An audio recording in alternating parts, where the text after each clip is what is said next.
Today, I'm bringing you guys what I think are the 10 best stories in the football world right now. We got stories from the Swedish league, the Turkish league, even the football league in Gibraltar. A lot of these stories will be from football clubs you may have never heard of before. We'll begin with story 1 out of the Swedish league here from a club called Mjällby. Now, if you haven't heard of this team, they are a small Swedish team from a town of just 1,500 people. Yes, it is a town full of fishermen. They are not known for football at all until now. Just 9 years ago, they avoided relegation to the 4th tier of Swedish football. And now, just a few weeks ago, they clinched the Swedish league title for the first time in their club's history. You could argue this is bigger than Leicester when they won the Premier League back in 2016. Before the season started, they are expected to finish with 42 points. They're now currently on 72 points. They've obviously clinched the title. They still have one game left to be played as well. To make this story even crazier, this is their chief scout right here. He worked as a full-time mailman while trying to find players to scout to bring into the club. He has now quit his job as a mailman and he is working full-time for the club, luckily. After the club won the league, they returned to the town on the bus and were escorted into the city via a tractor. Mjällby is a club I'd never heard of before until reading this story here, so genuinely a wild one. Congrats to them. Is this a bigger accomplishment, though, than Leicester winning the Premier League in 2016? That's what I want to know from you. On to story number 2, coming out of the Turkish league, where there was an investigation that revealed a massive betting scandal in the Turkish league. Genuinely one of the craziest stories we've seen in a while in the football world. It was revealed that out of the 571 referees in the Turkish league, 371 of them were betting on football, which basically means there could be match fixing on every single game that is happening in the Turkish league, of every division in the Turkish league as well. Out of those referees,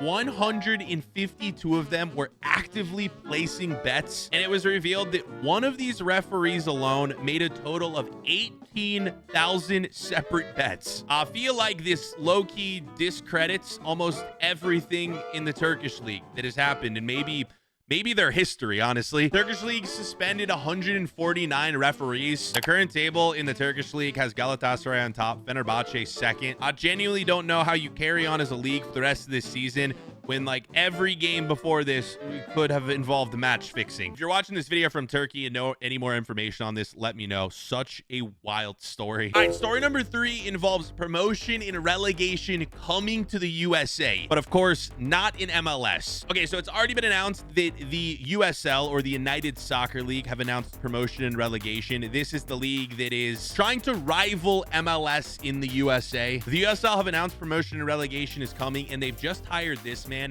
Tony Scholes. Tony is the former chief football officer for the Premier League and was also the CEO of Stoke City. He has now just signed to work with USL to help bring this promotion and relegation in. And if I was MLS, I would be terrified right now. Of course, the MLS has no plans as of now to add promotion and relegation. The USL currently has 3 divisions. They have the Division 1, the Championship, and then League 1. Teams in USL as well are also building some incredible stadiums. A team out of Florida called the Tampa Bay Rowdies have just announced plans to build a new stadium there. It would look something like this, right in their downtown area, right on the water. Another team out of Pittsburgh, Pennsylvania, called the Pittsburgh Riverhounds, have announced plans for a stadium. Same goes for this team out of Omaha, Nebraska, who are also in the process of building this stadium. MLS better watch out, because if these plans come together, promotion, relegations, new teams, new stadiums, MLS is genuinely in trouble. On to story number 4, which involves a country known as Cape Verde. This tiny island country in Africa have just qualified for the World Cup for their first time in club history. The team is currently ranked 71st in the world. They are the second smallest country ever to qualify for the FIFA World Cup. Their population is just over 500,000 people. Off the top of my head, I don't think I can name a single player from Cape Verde. This is the country's most expensive player, a guy called Kevin Leneni. Guy plays in the Russian league. I've never heard of him before. Of course, with this country being an island, it's absolutely beautiful, like a place that I would be like a dream destination to visit someday. And of course, when they qualified, their fans, their players, everyone went crazy, lost their mind. They topped their group with 23 points over Cameroon, Libya, and Angola. You will see this country at the 2026 World Cup in the USA. Would be crazy if they matched up against like Argentina or England. Yeah, they probably lose like 10-0, but just the fact that they qualified is incredible. As you guys know, the World Cup is expanded to 48 teams in 2026, which a lot of people weren't happy with. But I think it was actually a good thing because it allows small countries like this to qualify and compete on the world stage. There were fans complaining, saying that there will be terrible games at the World Cup, like Cape Verde versus Uzbekistan or Jordan versus Paraguay. I would disagree. I would love to watch those games. Maybe it's just because, like, I don't know, I'm a crazy football fan during the World Cup, but what do you guys think? Moving on to story number 5, coming out of the Scottish League, where a club known as Hearts are on top of the Scottish League table. Now, of course, it is very early on in the season for them. They've only played like 7 or so matches, but Hearts have not won the Scottish Premiership since 1960. And to make things even crazier in the Scottish League, Celtic and Rangers are the only clubs to have won the Scottish League since 1985. Could Hearts be the team that breaks the winning streak of Celtic and Rangers? The Scottish Premier League also has a wild format. They play 38 total games, but there's 2 total phases. Phase 1 has each team playing 33 games, and then in the last 5 games of the season, the league splits into a top 6 and bottom 6, where each team then plays 5 additional games against the other teams in their own section. I know there are a lot of leagues around the world that use this format. None of those leagues I actually follow or watch, but I do feel like this is kind of a good system that will give you the best team in your league that wins the league. Probably why Celtic and Rangers win it every year. On to story number 6, where we have the unveiling of the FIFA Pro World 11. Okay, now for me, I don't really love these awards or these accolades. I much prefer to follow like the team's performance. And I always feel like these are a popularity contest as opposed to like who the actual best players are. There is no Salah in this team. There is no Erling Haaland in this team. There's no Rafinha in this team. Every year, this World 11 and of course the Ballon d'Or are 2 of the biggest stories of the year. But at the end of the day, they don't mean anything. Individual awards are nice, they're shiny. For me, it's a popularity contest, and I couldn't care less. On to story number 7, which is the Serie A title race that is going on right now. Now, yes, it is very early in the season, so I guess it's not really a title race yet. But right now, you have 6 teams within 4 points of first place. And in my opinion, of all the biggest football leagues in the world, the Serie A is the most underrated. All the storylines in Serie A right now are so interesting to me as like an American and someone who follows the Premier League. I mean, you have a team like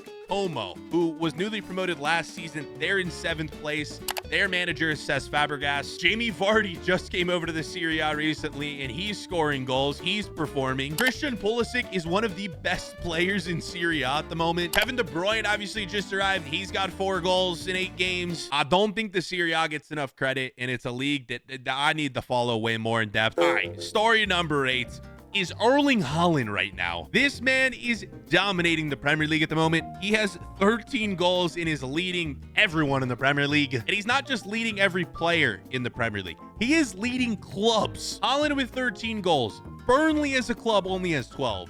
Fulham only have 12. Sunderland with 11. Newcastle with 10. Now, yes, to be fair, Erling Haaland is on Man City. He is surrounded by players who are literally just feeding him the ball at will. Can we talk about these celebrations as well? I mean, Haaland is just the most likable player of all time. I just found out recently, too, that Haaland has a YouTube channel. He's got 815,000 subscribers. Yeah, I have more subscribers than Erling Haaland. That's kind of cool. He recently dressed up as the Joker for Halloween. Here's a little snippet of his latest YouTube video. The Joker can play football as well.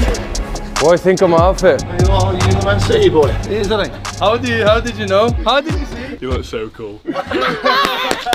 On and off the pitch, Erling Haaland, he's just dominating life. Story number 9 comes from a football club in Gibraltar. This club is called the Lincoln Red Imps. It's a club that I've never heard of before hearing this story, and I'm sure unless you're from Gibraltar, you've probably never heard of them either. Now, they're playing in the UEFA Conference League this year. They're currently in 22nd place in the league table, but they just won their first ever game in the Conference League, which was their first ever win in a European match in club history. And not just for them in club history, but for any team ever playing out of Gibraltar. Makes sense.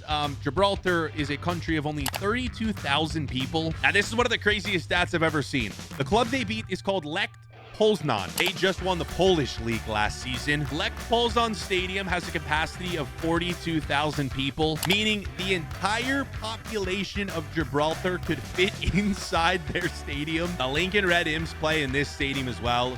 I mean, genuinely one of the most beautiful stadiums in scenery in the entire world. And story number 10, the final story of the video, involves Cristiano Ronaldo Jr., who just scored his first ever goal for Portugal's U16 team against Wales. All right, now this is only a top 10 story for me because it's Ronaldo's son, who for me, I don't even know much about. Obviously, I've heard of him because he's Ronaldo's son, but is he good? I genuinely don't know. My guess is this is the case of his dad being super famous, so he automatically gets a spot on Portugal's U16 team. I could be wrong. If you guys follow NBA, there's a similar situation going on where LeBron James, his son, is playing in the NBA, but he's not very good at all. The question I want to know is not if Cristiano Ronaldo Jr. will ever live up to his father, which that will never happen. That's impossible. The question I want to know is, will he ever be good enough to play for, you know, a top 5 league in the world? Or is he even good enough to play professionally at all? I don't know. Those are the top 10 stories in the football world right now, coming from myself. If you guys follow my content, I'm going to be switching a lot of my real life football stuff over to this channel, the weekly dab of football. It's actually going to be ending. I'm going to make a video explaining that for those of you guys who follow. I apologize, I haven't been posting on there, but we're going to move a lot of that content to this channel. So stay tuned, subscribe for more, and we'll see you guys for the next one.